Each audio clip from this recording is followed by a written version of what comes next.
Hai scoperto che il tuo partner ti sta tradendo, non te lo saresti mai aspettato, magari la tua storia dura anche da anni, c'è un matrimonio, magari avete anche dei figli. Ciao, sono Patrizia Pietropaolo e oggi vorrei parlarti di un argomento che è molto doloroso, come reagire ad un tradimento.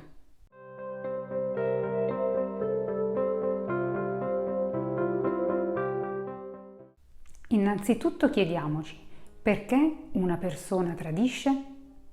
Via via che un rapporto va avanti nel tempo, se la coppia non riesce ad evolvere, subentra una certa forma di noia, per cui uno dei due partner può andare alla ricerca di quelle sensazioni che provava all'inizio del rapporto e che ora non sente più. Può anche accadere di dare l'altro per scontato. Non si alimenta più la relazione, si trascurano i bisogni del partner, così che la mancanza di attenzioni a questo punto fa la sua parte.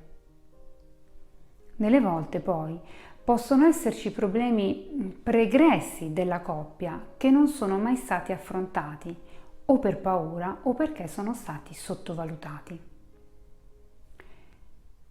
Questi problemi, questi disagi che magari all'inizio sembravano anche piccoli, andrebbero sempre presi in considerazione, poiché con il tempo tendono ad incrementare. Ed è proprio per questo che è bene non trascurare due fattori, la comunicazione e il confronto all'interno della coppia. Perché entrambi i partner spesso hanno dei bisogni, alcuni o molti non soddisfatti, e su questa carenza comunicativa e difficoltà di chiedere si innesta poi il tradimento. In sostanza è più facile cercare altrove che affrontare la situazione. Altre volte può anche essere solo e semplicemente il cogliere al volo un'opportunità. Si è presentata l'occasione di tradire. Le possibilità di essere scoperte non ci sono, o almeno così si crede, e allora si agisce. Ma a prescindere dal motivo, hai scoperto il tradimento. Punto. Cosa puoi fare allora? È ovvio, è umano, che il dolore, la delusione e talvolta anche il desiderio di vendetta siano le prime reazioni. Accettare questo dolore e questa delusione è la base per poter andare avanti. Vendicarsi invece dà solo un piacere momentaneo e alla lunga non riesce a far rimarginare le ferite emotive. Lascia stemperare rabbia e dolore e poi poniti una domanda su tutte e risponditi sinceramente. Voglio ancora avere una relazione con questa persona? Voglio andare avanti nella mia vita con questa persona? Se la risposta è affermativa, devi cercare di capire i motivi del tradimento, affrontando il tuo partner. E sii pronto o pronta ad affrontare scuse su scuse, anche banali.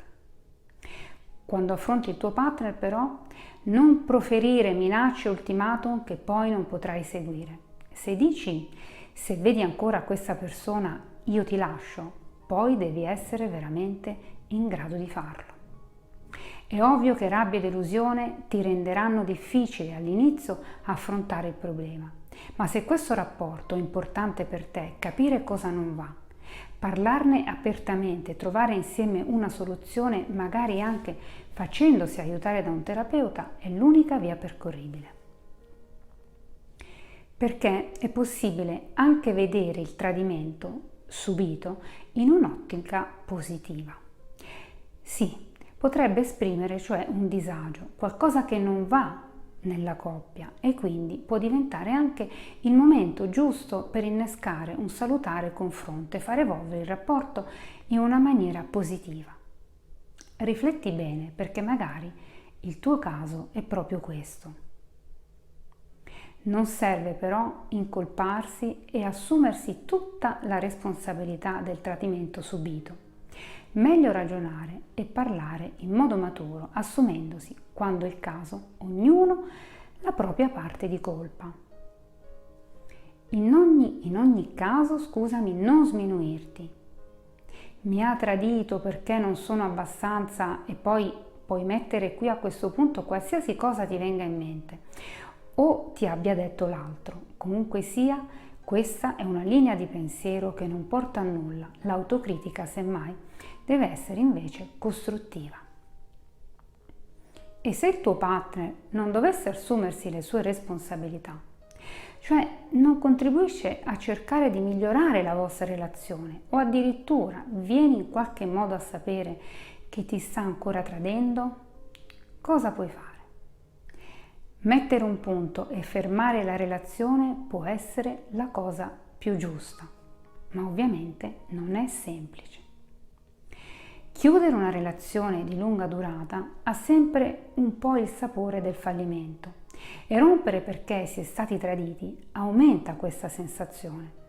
Se hai deciso di chiudere il rapporto, ora è il momento di prendersi cura di se stessi e di non buttarsi però a capofitto in una nuova relazione, magari solo per dimostrare al tuo partner quanto sei desiderabile, apprezzato e felice.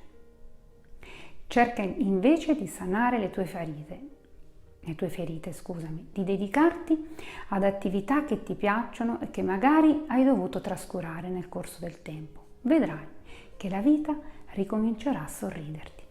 Ciao, a presto e in bocca al lupo.